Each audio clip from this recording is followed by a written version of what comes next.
আপনারা দেখছেন সুন্দরবন, একদম ঝড়খালি সমবায় সমিতি। এখানে সুন্দরবন জঙ্গল দেখতে পাচ্ছেন।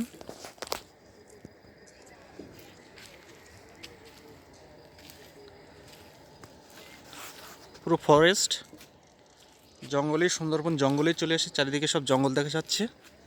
এর মাঝখানে ট্রলারগুলো আছে, এখানে সব কিছু দেখা যাচ্ছে। ফেরি ওপরে সব জঙ্গল।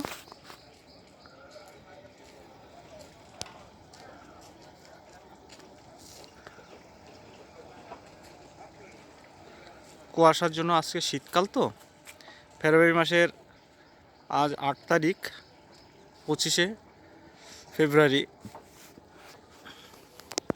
আজ 8 তারিখ। এখানে টুরিস্ট স্পট আছে, এখানে বাঘ ফাঘ দেখা যায়, বাদর ফাদর আছে সুন্দরবন জঙ্গলের। একটু আগে দেখছিলাম কিছু বাদরে ব্রিজের উপর খেলছিল।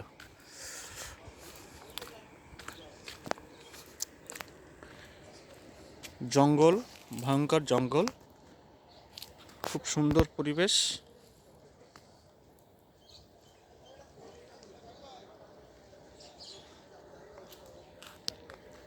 এর চারিদিকে সব জঙ্গল, আর মাঝ বরাবর, জঙ্গলের মাঝ বরাবর বিস্তীর্ণ নদী, চারিদিকে এঁকে বেঁকে ছড়িয়ে ছিটিয়ে আছে।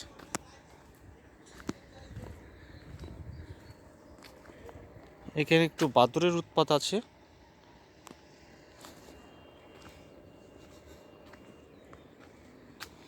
এরকম নদীর ধারে সবাই নৌকা লাগিয়ে কাঁকড়া ধরতে যায়, মাছ ধরতে যায়। তার ফাঁকে ফাঁকে এরকম ছোট ছোট নদী দেখতে পাচ্ছেন। এই নদীর মাঝখান দিয়ে ছোট নৌকা নিয়ে যায়। বাঘ এ মাথা থেকে লাফিয়ে ওই মাথায় গিয়ে তার মধ্যে নৌকার থেকে মানুষ তুলে নিয়ে চলে যায় এক লাফে, এইরকম ছোট ছোট নদী দিয়ে।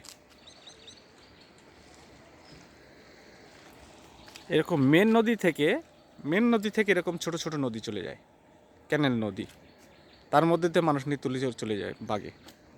এই যে জঙ্গল, ফরেস্ট, এখানে টুরিস্ট স্পটও আছে।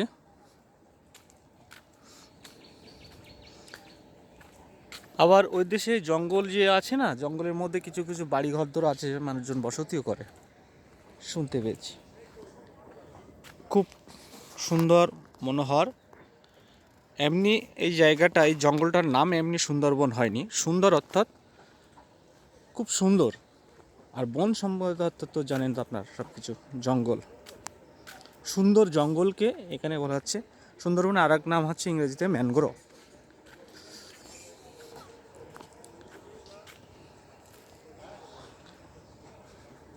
এই যে পর্যটকরা যাচ্ছে,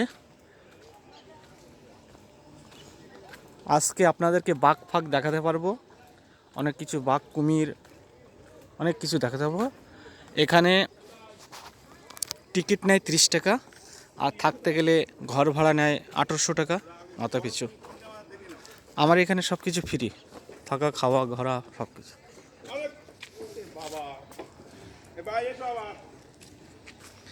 যেখানে যাই, এর আগে গিয়েছিলাম মৌসুনি আইল্যান্ড, ওখানেও ঘর ভাড়া নেয় 1800, 2000 টাকা ঘর ভাড়া নেয়। সেখানেও আমি থাকা, খাওয়া সব কিছু ফ্রিতে পেয়ে গেছি কোম্পানির তরফ থেকে, যেহেতু আমি কোম্পানির লোক। Okay friends.